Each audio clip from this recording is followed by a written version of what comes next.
I'd like to welcome us all here today to the second in our series of shared dialogues on a shared island. So my name is Sara Singleton and I am the Senior Researcher for Social Inclusion at TASC. TASC launched the Shared Island series in May. It was launched by Taoiseach Micheál Martin. The government's Shared Island initiative aims to enhance cooperation, connection and mutual understanding of on the island of Ireland, and engage all communities and traditions to build consensus around a shared future. This includes working with the Northern Ireland Executive, with the British government and with the Irish government. The series of dialogues have been organised to contribute in particular to one of the core goals of the Shared Island Initiative, and that's to foster constructive and inclusive dialogue and research to support the consensus around a shared future on the island of Ireland. The Shared Dialogue series cuts across all of the work of TASC in democracy, social inclusion, economic equality and climate justice, focusing on understanding social change, reducing inequality and promoting social inclusion. Today's event focuses in particular on social inclusion and building inclusive prosperity in the Irish border region. The borderlands between North and South in Ireland are some of the most economically disadvantaged areas on the island, and the full impact of Brexit and the Northern Ireland Protocol are not yet known. Today, our speakers include Peter Shirlow. Professor Peter Shirlow is the Director of the University of Liverpool's Institute of Irish Studies, and Deputy Thomas Pringle, an independent TD for Donegal. I'm going to pass you over now to our chair for this event, who is Suzie Cahn. She will introduce the speakers in more detail and also moderate our audience discussion at the end. So Suzie has been working for the Wheel and the Northern Ireland Council for Voluntary Action since December, and she is the director of the iCommunity initiative, a new initiative bringing together communities to discuss shared challenges, highlight solutions and capitalise on opportunities on a shared island basis. Earlier this week on Tuesday, the Taoiseach and MLA for Minister for Communities in Northern Ireland, Deirdre Hargey, launched what was described as iCommunity's landmark vision for how civil society can collaborate to address the major challenges of our time. The vision was created after a year of intensive engagement with the community and voluntary sector across Ireland, with the support of the Shared Island Initiative, the Department of Foreign Affairs and the Department of Communities in Northern Ireland. Suzie Cahn has 20 years experience in community development, education and project management across a wide variety of sectors. She has worked with TASC in our Climate Justice Centre, managing our People's Transition Pilot Project. She's also worked with the education rights charity On Kilsan. Suzie has founded a number of social enterprises and charities also, including Karen Dulla with her husband, and that delivers regenerative community education through permaculture programs. She's also a co-founder of the Transition Ireland and Northern Ireland Community Gardens initiative and All Ireland Permaculture Network, and she contributes to the global and European network to these movements, and has served also as a member of the Climate Justice Working Group with the Community Workers of Ireland. So Suzie herself has a lot of experience in the area of kind of cross-border cooperation, and I'm going to pass you over to her now. Thank you very much, Sarah, and welcome everybody to this discussion. We have probably got a slight change in our speaker list, but I'm going to welcome today Deputy Thomas Pringle. Thomas has been an independent TD in the Donegal region since 2011. He was previously a member of Donegal County Council, having been elected as an independent member in 1999. So he's been serving the community of Donegal a long time. And he worked himself for Donegal County Council as a managing water treatment plant and was a shop steward. Deputy Pringle has voiced his support for public housing schemes and government-funded childcare. He's a really strong advocate for the rights of people, particularly those with disabilities, and he's been suggesting that we need to move to a state-owned energy company that would prioritise Irish energy goals and renewable resources. And he was also a fantastic supporter when I was working for TASC on the People's Transition pilot in Ardara in Donegal. You're very welcome to today, Thomas. We're also joined by Professor Peter Shirlow. Professor Shirlow is the director of the University of Liverpool's Institute of Irish Studies, but he was also the former director of the Institute of Conflict and Transformation and Social Justice in Queen's University in Belfast. He's the independent chair of the Executive Office's Employers Guidance on Recruiting People with Conflict-Related Convictions Working Group, that's a big long title, and a board member of the mental health charity Threshold. He's a visiting research professor at Senator George Mitchell's Institute for Global Peace, Security and Justice, and he sits on the editorial boards of the Irish Political Studies and International Planning Studies. He's also undertaken work in conflict transformation in Northern Ireland, and he has used that knowledge in a global context with former combatants and NGOs in Yugoslavia, Moldova, Bahrain and Iraq. And he also presents talks to members of the US Senate and House of Representatives. Now, our other speaker today, who seems to have had some kind of a hiccup joining us, was to be Andy Hallewell, who is the Innovation Officer with ICBAN in the Central Border area. But we do have a TASC staff member on the call, Roisin, who has been working on with Andy very closely over the last year on another iteration of the People's Transition in the border area. So we may direct some questions to you, Roisin, as we develop the conversation. But Thomas, I might start with you to give a kind of a regional sense. I mean, Donegal obviously has always been associated, as have other border counties, with with Ulster, with the region, and maybe just to give a context of what you think the challenges are, that we'll talk later about what a shared island approach might bring to those challenges. But for you, what are you seeing in your region?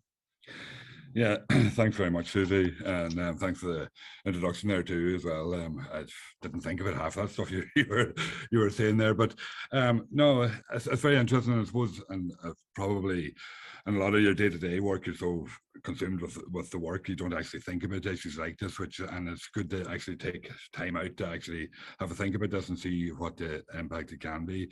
And I think bizarrely, I think the biggest problem that Donegal faces is actually getting Dublin to understand Donegal, and that's down to the border and that as well. Like, it's interesting when you look at that. Donegal is actually closer to Dublin than West Cork or Kerry, but it's further away in mindset, I would say, millions of years, actually, it was brought home to me about 2 years ago. Well, it was before the lockdown now, but where I was trying to get we were trying to get a voluntary housing body interested in providing houses in Letterkenny, and the impression that the voluntary housing body had was that Letterkenny was kind of a backwater and there was nothing there.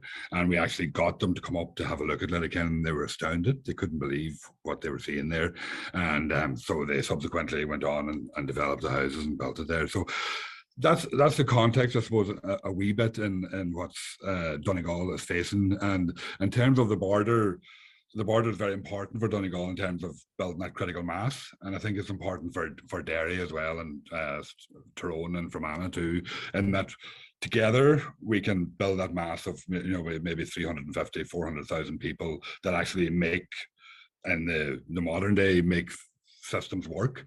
Particularly I'm thinking in relation to health services and stuff like that there, and how the cooperation of the health services working together happens. For example, like the heart patients in Donegal are actually taken straight to Altnagelvin in Derry and receive their treatment there, and then move back to Letterkenny General Hospital, and that works seamlessly and it works very well. And so on that level, there's a lot of stuff happening that is actually shows that the border can be non-existent in that way. And I think that the people in their ordinary lives and their everyday lives make the border non-existent anyway. And and particularly when you look now that there's so many Derry people living in Ishowen and stuff like that there, and traveling into Derry to work every day, and that's right along the border that's happening. So it's blurring those lines all the time, which I think is good, and it shows probably that people are, as usual, way ahead of the government and states, and actually what it means to them, and that there too. So I think that there's a lot of stuff happening at an official level as well that can be, and I suppose like there's no doubt that Brexit has made it very difficult in terms, because more so I suppose that initially, like it's hard to believe that Brexit, I think it's 4 or 5 years ago now that the vote took place, and we still haven't got a working system. And basically, if there was a system there that was definite, at least then you could find ways to work the system and that make that system work for people. And that there, the problem at the minute is that it's just in flux continuously, so nobody really knows how that's going to develop. And that has led, and I think actually the crash in the south led to a lot of talk over the last while. If you look at the Letterkenny Institute of Technology was working previously with Coleraine and McGee in terms of developing a cross-border university network and stuff like that there. And because of the financial crash in the South started looking inwards, and so they were pulling Letterkenny to look to Sligo and Galway and make a university there. So that kind of undermined a bit the cross-border work that was happening for some time there too. And that was basically because it was more difficult for the government rather than anything else. I mean, I think the people in Letterkenny, and I imagine possibly the people on the cross-border side as well, saw the potential and saw what could happen there, and they were willing to go ahead with it, but the central government wasn't. So that led to difficulties there as well too. So I think like possibly Donegal has more to benefit from the breakdown of the border region and that they're operating on a cross-border basis, probably than any other of the cross-border counties, because, for example, Louth, Monaghan, and Cavan and that are like closer to Dublin anyway, and to the centre there, so they can look both directions. Whereas we can only look east, and we have to look across the border to get to see Dublin. I mean, like, I cross the border every week, and I've never envisaged traveling any other way to get to Dublin, and going through Sligo is a torture. But so that's kind of where the border is in our mindset and that there. I don't know if that's... Yeah, no, that's really setting the context, and definitely. Before I go to Peter, Roisin, I might just ask you a little bit, because I think to look at that scale of the region, and it's really interesting to hear about, turning your direction by those political influences happening, that, the direction was to turn towards Sligo and Galway, whereas actually previously, they'd been looking at Coleraine and Ulster University.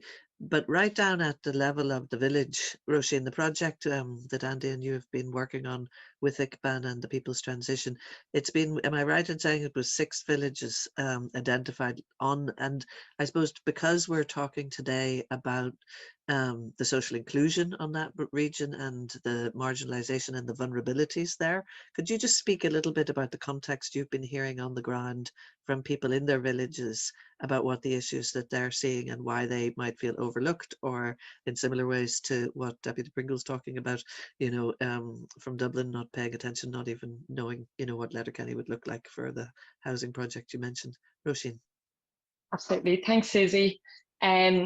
Yeah, I think something that's really resonated with me, what you've said there, Thomas, is about at the local level, the non-existence of the border in a way. 2 of those 6 communities are Black Lion in Cavan and Belcoo in County Fermanagh, and all that separates them is a bridge. And when we talk to young people there, asking about what impact the border made on their day-to-day lives, they kind of said, the only difference is the colour of the jersey, and we start our night out on one end in Belcoo and finish it on the other. Like, it's not a day-to-day issue in their lives. And like you said, it seems at a top-down level we're way behind in terms of what's going on the ground. And to think about challenges in the area, I mean, that's been a big focus of our People's Transition project in the border area, was to distill out the different challenges and needs and priorities of the people there. And across the 6 villages in Cavan, Leitrim and Fermanagh, that's where they are. One challenge has, I suppose, came out trumps above everything else, and that's that local people in the community don't feel like they have a say in local development. They've given many examples of monoculture, afforestation, or construction jobs for shopfront improvement schemes in Blackline being given to companies in Dublin, when there's people and groups locally that are well able to do that work, and they really feel like they've been left behind in the development of the local area. And there's, and Andy could have spoke to it maybe with some more nuance, but there's so many things happening there, like the new Greenway will be coming through a number of those villages, and there's the fabulous cross-border project or centre, the Geopark there in the Quilca Mountains. And there's lots of opportunities, but the local people don't feel they've been involved in them to date. I hope, Suzie, that gives a bit of a picture of the project so far. Yeah, no, absolutely perfect. And I think it's probably a very good bridge to Peter, who can bring to that, you know, these trends that we've just been hearing about in a localized, and I know you're very well aware of these areas. You were talking just before we came on about your own history of traveling, you know, to the villages on the border area. What do you think the trends are, though, Peter, that's influencing some of the challenges that we're outlining? Thank you very much. And there's certain points in your life when you've been doing research for a long time, you realize you're old, because I did a PhD on Limerick in the Shannon Industrial Estate in the late 1980s. And nothing seems to have changed except for my hair's got grayer and a few more double chins. But I think that's the whole problematic, is that what we're essentially have lived in since the late 1970s has been the end of regional policies, in the sense of that diffusion of wealth which took place in the 50s and 60s, when there was an intention to decentralize from the core out to peripheries.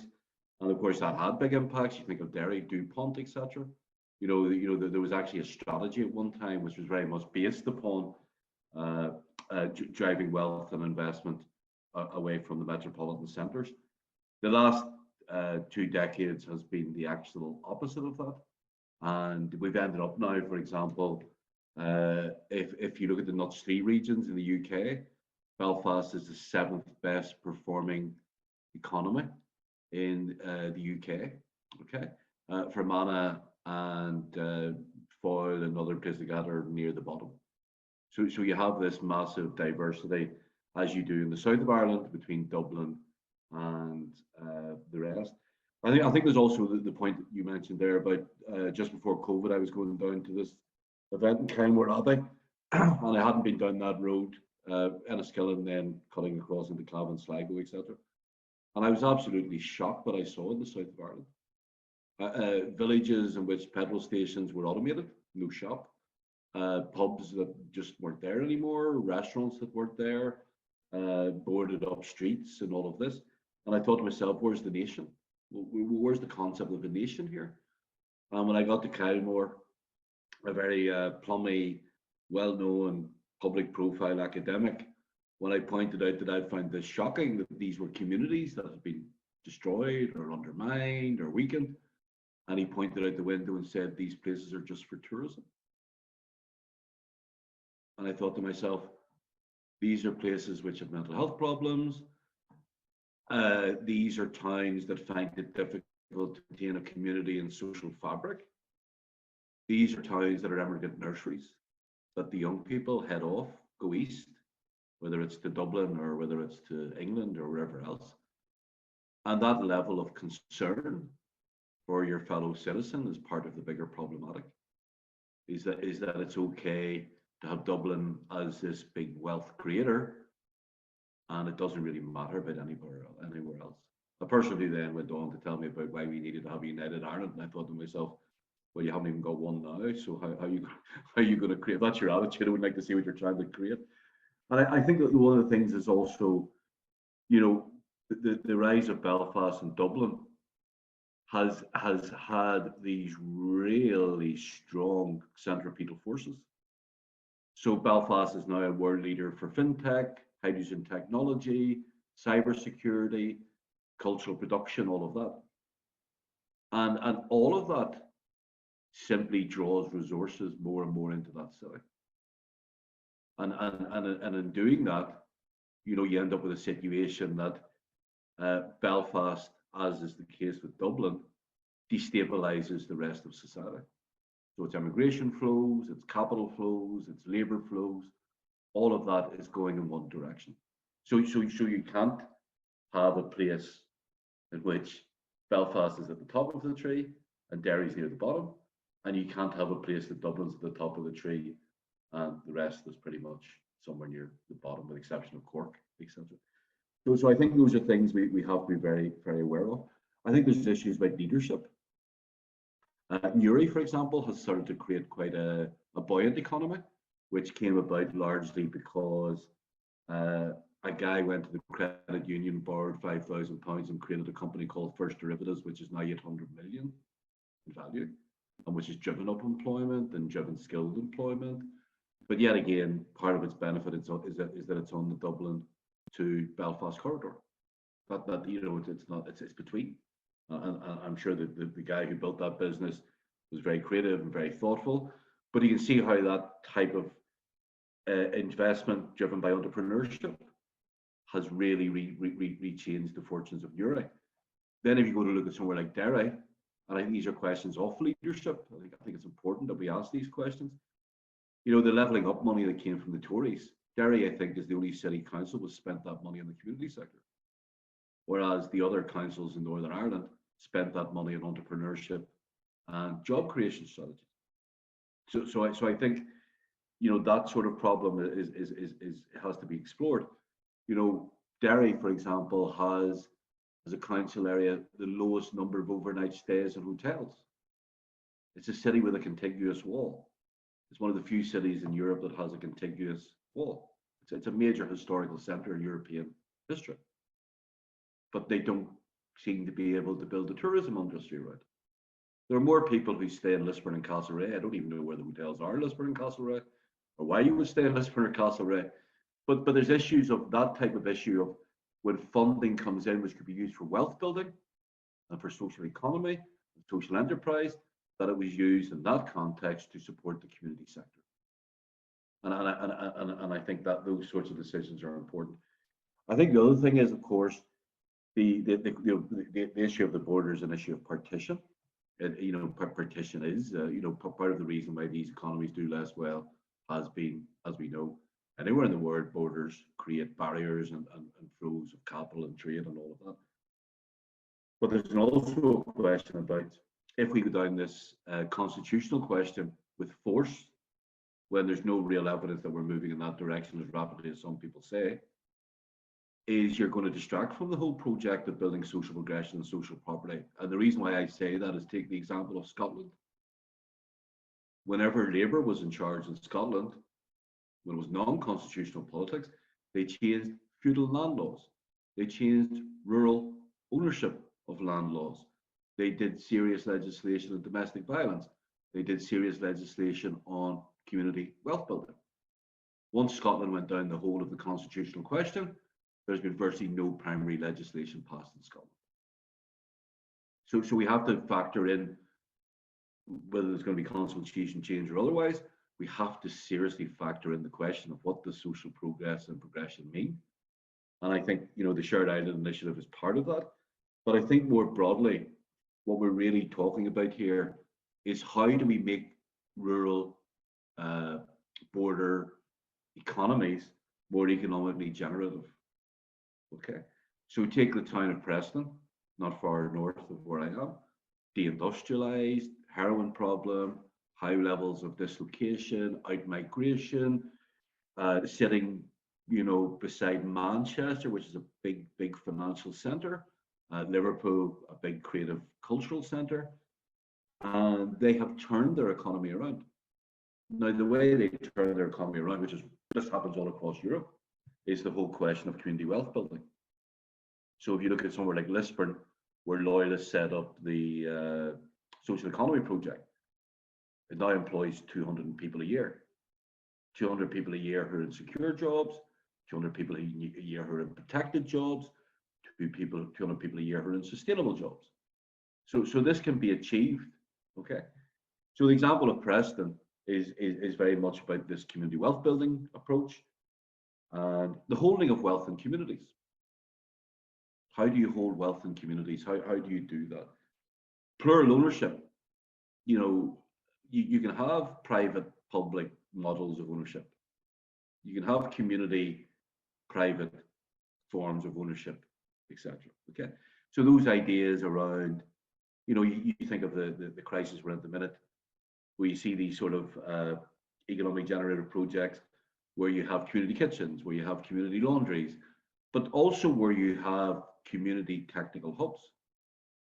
We also are generating and creating that type of work, where you're building up people's skills so as they can put in a procurement or be part of a procurement process with a much larger business in London or Belfast or wherever else. It's the model you have in the Basque Country. You know, 42% of people in the Basque Country now are working in cooperatives. That's their economy. It's the fastest growing non-neoliberal economy in Europe. So there's whole sort of questions about local financial power, fair employment, just labour, progressive procurement, socially productive use of land. And it seems to me that you're not going to get the policies in the way that you want from government. Okay, to the point we were talking about earlier on, Belfast has 4 constituencies. Belfast has 24 MLAs. Foyle has 6. Foyle covers a much greater geographical area, but politically it just does not have the clout of Belfast. If you take Belfast and add in the areas around it, you know, 1/3 of the MLAs are elected within a mile or 2 miles or 3 or 4 miles, sorry, of Belfast. North Down, Lisburn, Southampton, they're big conurbation of populations. Okay, so it seems to me that the solution to these problems are these questions of social ownership, the questions of social economy, and they probably, in the context of some parts of Ireland, need some coherence and explanation, but they must certainly need some leadership. And I think the point is that when you go and look at places across Europe which have had the same wicked problems as Donegal and Cavan and Derry and Fermanagh and South Tyrone, etc., the key to this has been community leadership. The key to this has been expertise. The key to this is being knowing where to get the seed funding. The key to this is actually taking the intellectual capital of a community and the business capital of a community and turning it into forms of community leadership, which are based upon principles which you're not going to get within government. Okay. Fantastic, Peter, really giving the lay of the land, really, isn't it? And I might just ask Roisin, and then I'm going to come back to Thomas. Roisin, several of the things that, you know, Peter's talking about, I know that you'll be familiar with in the work that you're doing in attempting to be that counter move from the you know, and it's really interesting to hear you talk about the you know, the earlier periods where there were decentralized strategies. Is the climate justice, you know, and the climate emergency and the responses and the funding that's coming in from, you know, central governments, you know, to their climate action plans, and the difficulties that you're talking about, that, you know, like what existed in Preston, almost where and the Basque Country, where things got dire, you know, like Preston, you know, was going to have a major investment, I think, in a shopping centre, and then that money fell through, and that was the place, you know, and I know the Preston model in Cleveland, you know, that those things came from places where basically you have really big issues of, you know, the youth engagement that you've been dealing with, the obviously fueling now by the cost of living. Is that a place where these new approaches might actually find new old approaches, if what Peter's talking about is true, you know, a decentralized direction of travel for community wealth building initiatives or community ownerships or cooperatives, and is that something that you think is fertile ground, I guess, in the border areas that you've been engaging with? And then we'll come back to Thomas.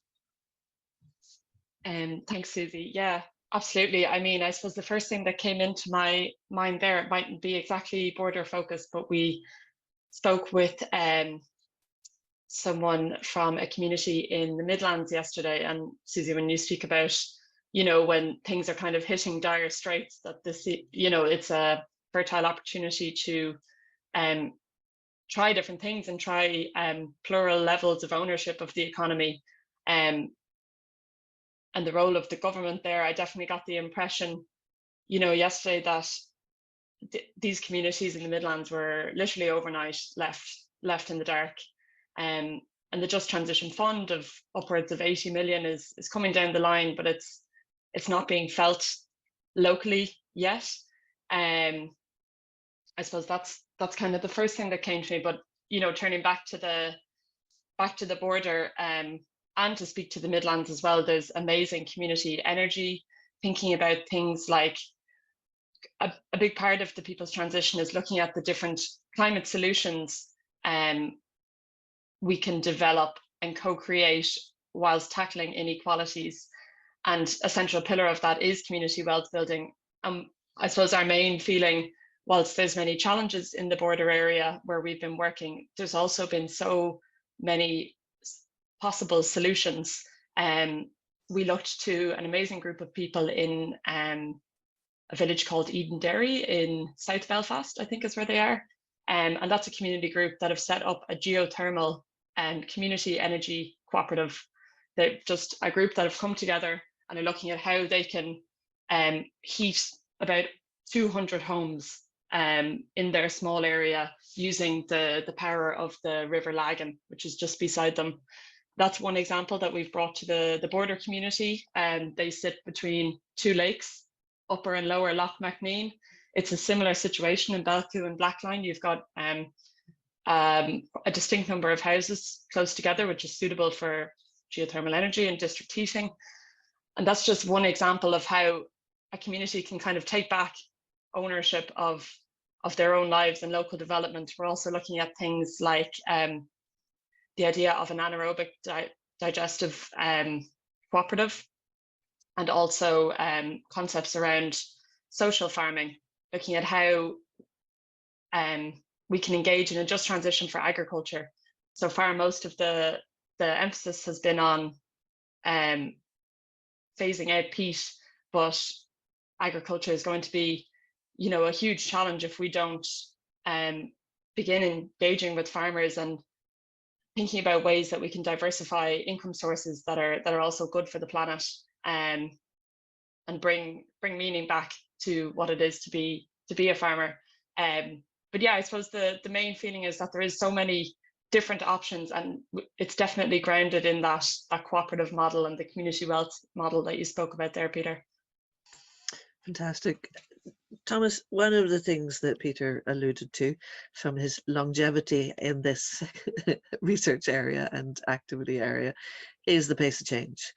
And that there are barriers and that it is slow. And so the solutions that communities are developing, and this is something that you and I spoke about in our Dara, in the People's Transition, you know, the same kind of research. And actually, I was really interested to hear Peter say the bringing of experts into communities. Like if you are a multinational that wants to come into, you know, this island and set up, you know, seaweed growing plant of Kittybags, you come with not only the investors, the scale, but you come with a lot of experts, and you come with a lot of experts in both the area that you're interested in and the business setup. And it's not generative, it's extractive, you know, and I think we probably all agree here in this particular call on that. So maybe it generates some local employment, but the wealth is not staying put in the area.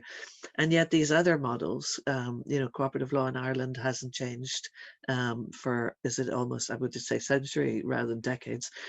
There's a process to change it. The community wealth building, I know Dublin City Council has just put out a tender and is working with CLES from Preston on trying to look at their spend. And so that was great, because as Peter says, there's a lot of spend in the city.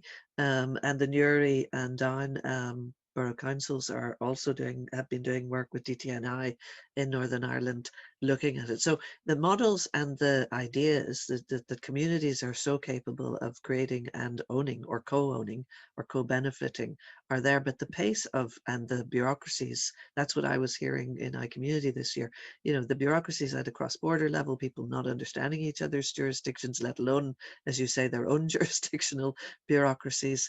And yet one of the things we also saw during the COVID pandemic was a sea change in the relationship between funders, donors, and state bodies and the community sector to say, oh, well, we will remove that barrier. And yes, of course, divert that fund that you were going to use for this for something more immediate. Like, is there something we can learn that would make the pace of change meet the demands of immediate crises, you know, not just the cost of living crisis, but this global crisis of climate change or biodiversity, or, you know, rural decline and rural outmigration? Like, all of these are not just in our island, they're across the globe. And is there ways that you could see of accelerating that pace of change and Yeah, an enabling environment, or whatever the words you want to use for that, you know? yeah. Well, I think that's where the whole COVID thing has been very interesting in terms of, and that the state can adapt very quickly when it wants to. The problem is that since COVID, the state has been rapidly trying to go back the way and undo everything that they've done during COVID and everything that worked. And we showed that there's no need for homelessness and there's no need for this, and that it can be prevented and can be stopped by the state acting. You know, and I was very interested in listening to Peter there talking about Preston and that there. And the thing that strikes me, and I could be wrong on this, so I'm just my own idea looking at it. So Donegal County Council, I think, now I could be wrong on this, but I think about 85% of Donegal County Council's funding comes directly from the government. So there's very little discretionary funding that Donegal County Council has. So there's very little innovation within the council, because they have to look to see how will they match a funding stream that's provided by central government. Like, for example, during the way back a number of years ago, during the housing crisis that we started after the crash, little did we think that it would still be continuing on and getting worse so many years later. But I spoke to the county manager of Donegal County Council and said, look, there's no government funding for building houses, but there is government funding for housing cooperatives. So why not? Donegal County Council had the people at that time. They had architects, they had clerks of works and stuff like that. So they could have set up a cooperative and went after that funding that was being provided at that stage and built voluntary houses in Donegal. They weren't interested. They didn't want to know. It didn't match what the officials in the Department of Environment were telling them that was their role, and that's all they wanted to do. So I think that's the problem. Now, I think, just looking at it from the outside, and I don't know enough about it, but I think Preston and the British model of local government, the local government has more discretion in what it can do in terms of funding and stuff like that there. So maybe would be a bit better in terms of actually adapting to suit the local needs and the needs that are necessary there. Now, and saying that, Donegal County Council has been very positive in a lot of stuff in terms of cross-border stuff and stuff like that there, and trying to adapt to put things together. But I think there's a problem there. And so, and Peter was talking about the local, you need the people with the wherewithal locally to actually make this happen. But you also need to be the ability to attract funding and to get money. And the people that are geared up for that are the local authorities, and they're not, their mindset isn't in it. And I think that's a big problem. And that's a big problem. So you get communities that are very proactive and want to do stuff, but you can't access the funding because you do need money to enable you to be able to do this stuff and that. But the vision isn't there from at a local authority level, or that there to actually target this, and the funding's not there. I think, you know, this could be a bit flippant, but I think that by Donegal County Council being a bit more adaptive, they could pull in that money and use that money in a way then that would actually benefit communities and allow that maybe to develop more so as well. Great. I mean, Peter, we might go back to you on that, because one of the things, the threads that's coming through is that thread of people having a say in their own local development. And you've talked about the concentration of resources in cities, concentration of, so that wealth, and this counter move of distributing the wealth again. But actually, what I think Thomas is bringing up is the concentration of power at the centre as well. And that although there was a Local Government Act in 2014 in the Republic of Ireland that sought to try to bring back deliberative democracy into, you know, and was trying to be at that point was being influenced by essentially criticism, I think, of the Republic by European countries. And also, as you say, you know, Great Britain had or the United Kingdom had more local democracy, and we've got our PPNs, but I noticed recently that some of central government on the climate consultations was bypassing even the local council and going straight to PPNs to talk to them about their input on climate action deliberation. Is there a solution that reverses? And I know Involve NI, who are the in the rest of the UK and the mainland, involve work with local communities, doing citizen assemblies, doing I think they did the biodiversity assembly and maybe the climate assembly, and they exist in Northern Ireland. But the deliberative democracy approach, where people actually get choices presented to them about their own local and local development, and they have participation. Is there anything that you can talk about to that? And then what I'm seeing people put questions into the chat, and just on the deliberative democracy approach, one of the things that's critical to that is that all voices are represented, and especially those most marginalized voices that won't be at other power tables. So whether that's the migrants we heard a lot about that in the border area, the movement of migrants and the different difficulties that exist in post-Brexit world for accessing healthcare, all sorts of things, or whether that be you've been a champion of people with disabilities, Thomas, and so members of the traveling community. Those voices are there whenever there is a deliberation that's representative of a whole community. So Peter, maybe you could talk to that power differential and approaches you're seeing elsewhere maybe that are working. Well, the first thing we have to recognize is what you're looking at is political failure, and these are national political parties, and therefore you would wonder why they don't represent the nation in ways that are equally representative and fair. I think that's the first thing we have to accept. I think the second thing we have to accept is a lot of the politics is clientelist in certain ways, and when you talk about economics, it's actually about providing resources and support to private enterprise, and we know that culture exists other ways. I do think this is a question of the nation, and I think that there's part of anything which is about social justice has to be about a wider political discourse of what does this nation mean, and I think that those are the bigger problems, bigger issues. There are ways in which that failure then is responded to by this economically generative type approaches. That's a response to failure. Okay. Part of it's also a response to those of us who would see ourselves on the left, where we do see the values of cooperatives and the sharing of wealth and the non-profit type activities, etc. So we have to be careful here, but because there's one thing about cooperatives, etc. What I talked about earlier on, shared laundries, whatever else, whatever cooperative laundries and all that sort of thing. There's very small scale capital to be generated in that. But of course, the impact is social. So I'd assume in rural Ireland, mental health issues are now linked to isolation. Yeah, the loss of something that once existed, community life, community access to other people. Those those cooperative things not only may have very small capital impacts or employment impacts, but they must certainly have a community restorative type impact. Then there's the other stuff that you get, say, for example, in Mid-Ulster, which is they become a little mini Ruhr Valerie of light engineering.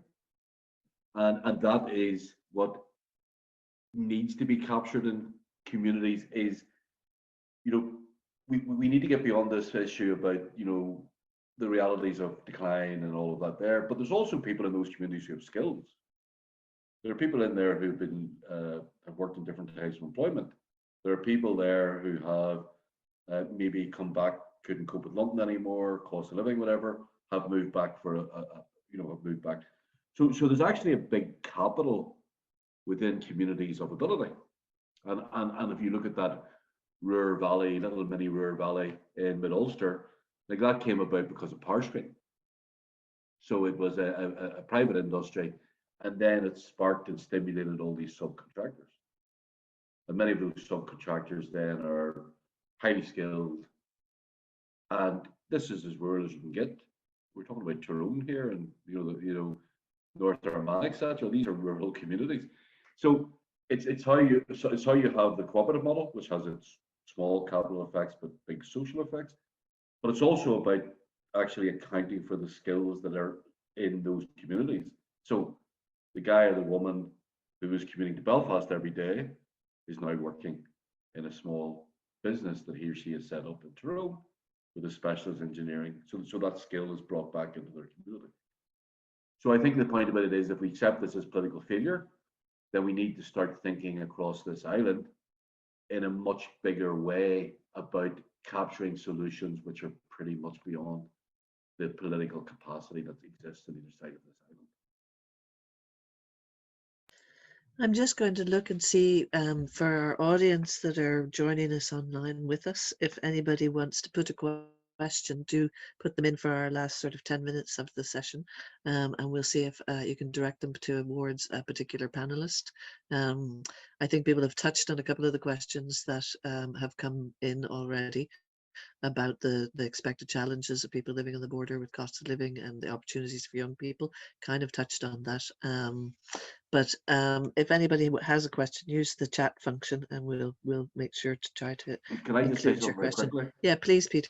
Because we come up with these sort of grand ideas. I think the people of a certain vintage, like myself, we pretty much grew up in the same sort of world as our parents in many ways. We did get social mobility, some of us, but we grew up in a, I grew up from a, mill workers and that type of background. We have to actually understand that the world young people are living in, this is the first generation that is probably not going to be as affluent as their parents, or potentially is not going to be. Sorry to dishearten all the young people in here. But we have this bigger global crisis, which is what we had before the Keynesian economy, the high public spending, high levels of public service, etc. But we actually have a generation that's being confronted by that economic change. So when I went to university, and despite consuming vast amounts of alcohol and doing a PhD, when I left university after 7 years, my debt was £290. I was paid to go to university, etc. So I think one of the times we talk with young people and what they're facing, I think the very first question we should actually, so obviously young people are facing the capacity to buy a home, cost of rent. I understand all of those things, okay? But we actually have to talk honestly about this. What they're facing is the impact of a changed economic system. And if we go down the rabbit hole, if we go down the route of talking about the problems that young people face, we miss the point that it's the economic model that is really failing young people. And those of us who grew up in that post-war boom generation, that's not the condition that young people are living in now. So when we talk about what's affecting young people, we're not talking about the reason why it's affecting them. And I think that's a bigger question as well. Yeah, no, that's a great answer to, I think, what you've been doing consistently there, Peter, is giving those broader contextual, trends and reasons for why the problems and the situations exist. And I think you're absolutely right to ignore those, is to ignore the context that young people are living in, and they're looking at the most recent in the Republic of Ireland faith in government, trust in government, it's at an all-time low for that demographic. So I think that whether the understanding is there as to why, they're certainly very aware that they face into huge contextual issues. So look, I'm just going to get you to wrap up in just a few minutes, but Thomas, would you like to just make any last remarks listening to your fellow panelists and where the conversation has gone, and particularly, I suppose, revisiting the question of whether this leadership that has been provided by the Taoiseach and the Shared Island Unit, and to try to have these conversations on a shared island basis, is there something that brings to the table moving to a cross border context, an international or global context? Is that something that helps us look at our future on this island together? Yeah, it's interesting. Probably the people that are facilitating this conversation and stuff like that there are the people who are wedded to the economic system that doesn't facilitate us and the development of our communities as well. And that's That's an interesting thing about it, and you know, and I was thinking a lot when you were talking earlier on about how Ireland has developed in terms of Dublin-centric and as the economic model. Like, you know, that has been pushed by the European Union to a large extent as well, too. Like, you know, so that's interesting. Like, you know, because they provide the funding that's for the work that's going on and stuff like that, but yet they are fostering the supported by the economies that have prevent us from doing what we need to do. But you know, I think how do we supplant that? I think that's difficult, and that's where we're stuck, because we're dependent on the likes of Donegal County Council to provide funding to enable this work to happen. But their mindset isn't about looking at the difference. So I think we need to get to that point, and particularly in the south of Ireland, everything is very centralised in Dublin, and Dublin is basically a county council, massive county council, and we have to get beyond that as well at some stage in the future. But I think I think there's potential there, and I think the communities have shown that there's potential there, and what you were involved in there in Ardra and that as well has shown that people are willing to move, to go on, and that there's, you know, so we need to find a way, and we need to find a way that we can actually provide the funding to make that happen and make it be a reality. And I think that's what we have to do for the future. Thank you, Thomas. And so, Peter, I'm going to let you finish. So I'm going to go to Roisin before you, because there's only a couple more minutes. And Roisin, I see in the question people are asking about some of the, you know, some of the projects that have been mentioned as well. So you might just mention a couple of those, Roisin. But any other thoughts in terms of what the opportunities of Shared Island are bringing to the likes of a local project like the People's Transition in a border area?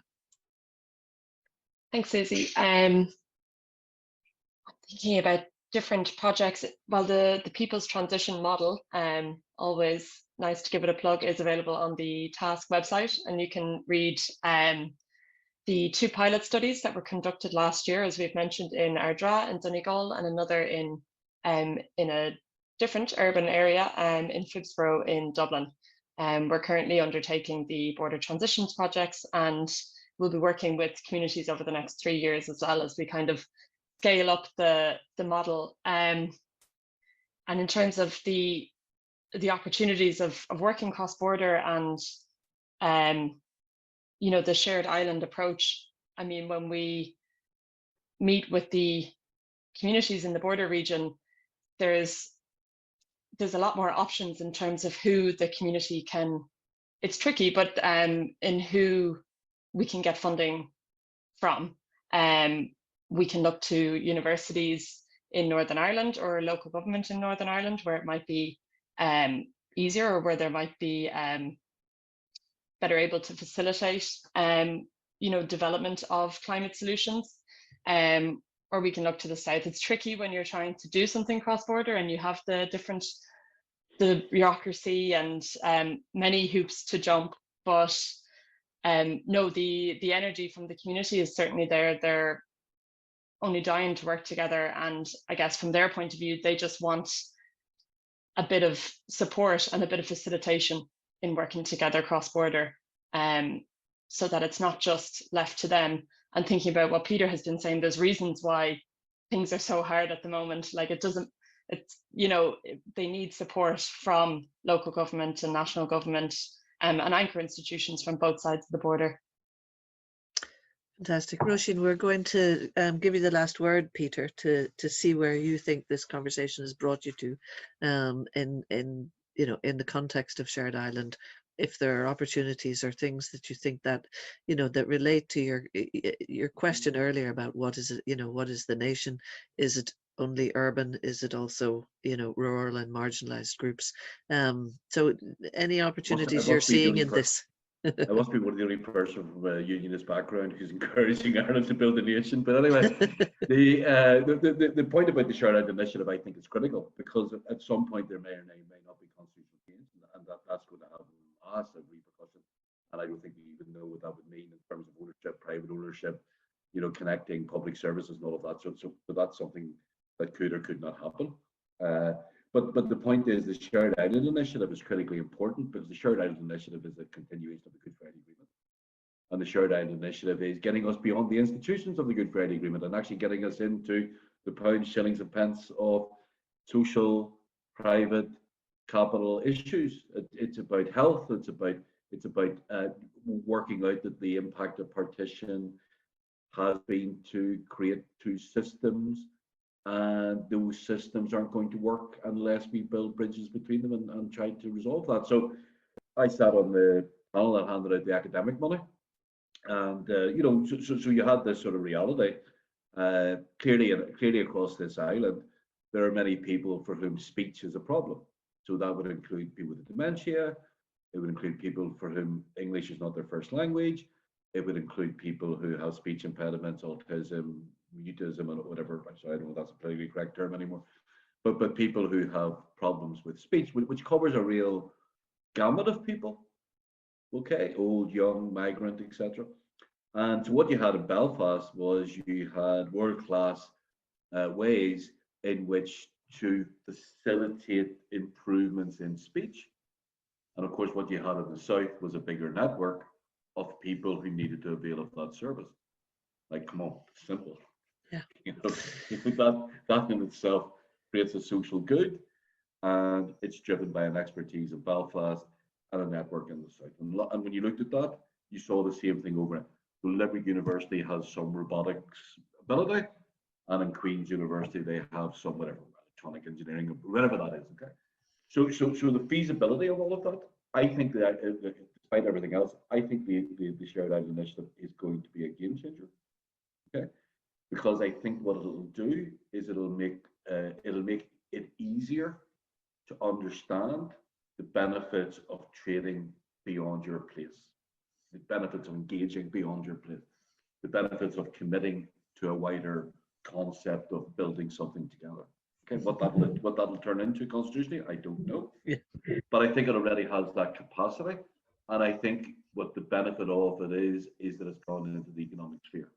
Yeah. Because we can't just drive relationship building through reconciliation and outreach, because that's actually quite a narrow band of people. They know the impacts of that are very strong across society. But when we get into the business of academic, economics, social economy, then you actually have something which here has the potential to be incredibly transformative, because it takes away the insularity of Irish society in many ways. And what it puts into that is the two cities that are pointing towards Europe and GB, the wealth creating cities. What the Shared Island does is it actually connects north, south, east, west across the rest of the island. And I think that's actually up there with the Whittaker report as something that's going to have a major transition upon our society, in a way that's not really going to be culturally or politically harmful. Fantastic, Peter. Thank you very much for that wrap up. I'm going to hand back to Sara, who's going to close the event, but I've certainly enjoyed being part of this conversation and meeting with you today. Hey, so there's not really much to say except really thank you everyone for being here today and for being involved in this discussion. It's been, I think personally for me, very hopeful and also very informative for the work that we are doing more increasingly along the border and kind of in partnership with organisations in Northern Ireland. I want to thank in particular our speakers, Professor Peter Shirlow and Deputy Thomas Pringle, for bringing their kind of varied perspectives to this debate. I'd also really like to thank Suzie for being a fantastic chair and bringing your own extensive experience in cross-border partnerships to this discussion also. And finally also to Roisin for stepping in and answering some questions on her own cross-border work off the cuff. I really do appreciate that. Yeah, and finally again, just to all of you for being here today. It's great to have these kind of discussions and be part of the Shared Island Initiative in our own way as well by being involved in these kind of conversations.